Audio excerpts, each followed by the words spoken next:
Hey guys, do any of you guys remember this? This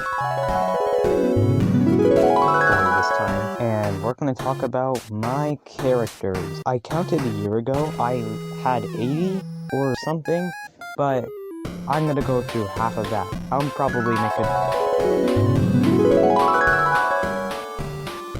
Yeah, I really love to make comics. Fun fact, most of my animations are based off of the comics. I made all of these in my free time. I might have had a lot of free time. Yeah, most of them are unfinished because usually when I get bored with making a comic, I just move on to the next one. In this video, I'm gonna go over my favorite one, the Big Evil Robot. I will not be showing the whole entire comic in this video. Alright, so in the Big Evil Robot, the book features 8 main characters. So the comic starts off with one of the main characters walking, saying that they want some pizza. The character named Spike, who wanted the pizza, cut the others and proceeded to walk towards the pizza place. They stumble upon big footprints in the ground. Oh, a little foreshadowing, oh my gosh. They make it there, realize that there's no discount for superheroes, and immediately regrets their actions, and they fly back to the house. They go back to the house and realize that it's a bit shiny than usual. The owner of the house, named Fano, realizes that he didn't really clean or hire anyone to clean it. It turns out that there was a CleanerBot 2.0 inside, and it looked exactly like Fano. Fano didn't really like that. Someone called the CleanerBot, and it automatically picked up. Turns out, the person who was calling the CleanerBot is the main villain of the story. Everyone's confused who he is, but his name is Evo Fano. I know, very creative. Meanwhile, the character named Exy is outside, and a giant hand comes out of nowhere and tries to attack him. So Fano came outside to try to save him, but instead of the hand grabbing Exy, it kidnapped Fano. Without the leader of the group was falling apart, just waiting for him to return. So they finally decide to do something, and go rescue him. They decide to come up with a plan, but sorry. They came up with a plan and realized that they didn't need scribbles, so they sent him off with another task. Meanwhile, the main villain is celebrating that he finally had caught his regular version of himself. And so the crew put posters of Fano around the city to hope someone has saw him at least. Another method they tried was posting it on a social media account. The post started going viral with 50 million likes and the hashtag #SaveFano. The person who posted it, named Hope, now realizing that everyone's looking for him. And someone found him. I mean, not really. They found Evo Fano. They realize that Evil Fano might have some information, so they go towards Evil Fano. Exy has a backstory, yada yada, no one really cares. Starry proceeds to come out of nowhere and gets hit by a building. And then Exy told a very horrible joke, and Spike wants to kill him now. Spike and Exy manage to run too close and seize the giant robot. They both realize that the person who made the robot is Evil Fano. Remember, he's the main villain of the story. Right after that realization, they get another building thrown at them.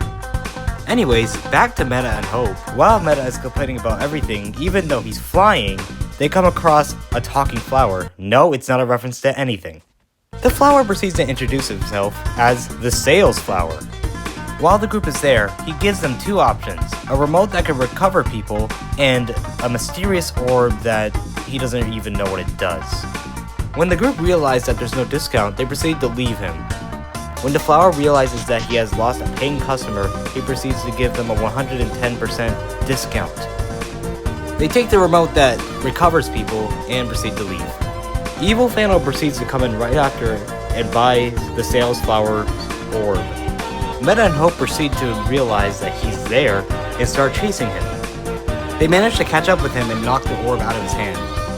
Or ear, I guess. Who made this? Whoever made it is so confusing, bro. Evil Fano tries ending them, but fails horribly. Chapter 4. What? I didn't tell you there's chapters? Oh. What's that? I missed the other 3 chapters? Well, that's too bad. Anyways, page 61. Okay. I could do this.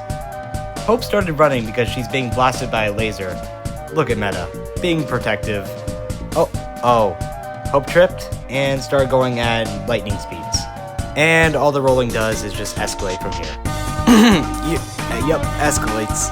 But after all that fun, Hope decides that Hope does not want to die, so she calls in Scribbles, which is cleaning the garden. For context, the Saturn is a flying device that Hope uses. While Scribbles is in the secret vault, Robofano bursts in, acting all suspicious. Meanwhile, while Hope is following the sky, she checks her phone for the post earlier, and she reaches 100 million likes, and proceeds to throw her phone. Meanwhile, Meta gets his hand on a mirror and reflects the laser into the sky where Scribbles is. The laser ends up getting up into the sky and hitting the big robot in the face. Oh, what's this? Starry's waking up from her coma? Come on, Starry. Being hit by a building isn't too bad. Spike and Exy start fighting about who carries Starry because why would Starry be able to move after being hit by a building? Spike in the end ends up taking Starry anyways. Meta ends up coming with Scribbles on his back, and Meta proceeds to pick up everyone on his body. Yay! Everyone's back together again, yay! Nope, because we still have to worry about this guy. Finally, someone notices that Hope is gone, and look where Hope turns out. Look at that, we're already at chapter 5. Turns out that Hope was captured, so now everyone is falling to their death because Meta was too shocked to hold on to everyone. Since Meta's little valuable invisible ears has been hurt because everyone was screaming help, he started to rage. Spike then proceeds to snap Starry's arm back into place, and now Starry could fly again. Evil Fano tries to talk Meta into joining the evil group, but he fails horribly. What? What? I hear you whispering, what? Oh, that red thing in the corner right there? Oh, that's my favorite figurine of the Arrow figurine thing. Yeah, look at it in all its glory. Yeah, I'm gonna use that as a paperweight from now on. Hope has her whole entire backstory moment, yada yada again. Bro, why are there so many backstories? Again, who made this? Evil Fano blasts Meta's hand because Meta tried to punch Evil Fano. Oh my gosh, so much Evil Fano. Evil Fano then proceeds to explain his plan out loud. Classic evil villain, am I right? Also, he isn't colored in because the comic is still being made to this day. Meta tried warning Evil Fano that there's a flock of birds coming, but he thinks it's birds, so he's not gonna worry about it. And then Scribbles decided to share this very fun fact. They got Meta angry again, and then we have chapter 6. Spike gets blasted to Cloud Town and gets some very useful information about Meta. Spike then proceeds to get kidnapped by Meta's dad. Meta's dad proceeds to give more useful information to Spike, and then turns out Meta's dad just wanted to see his son again. And the book ends with Starry being broomed. Out of trespassing, I guess. When I decide to finish this comic, I'll maybe make a part 2 to this video. If you genuinely made it to the end of the video, good job.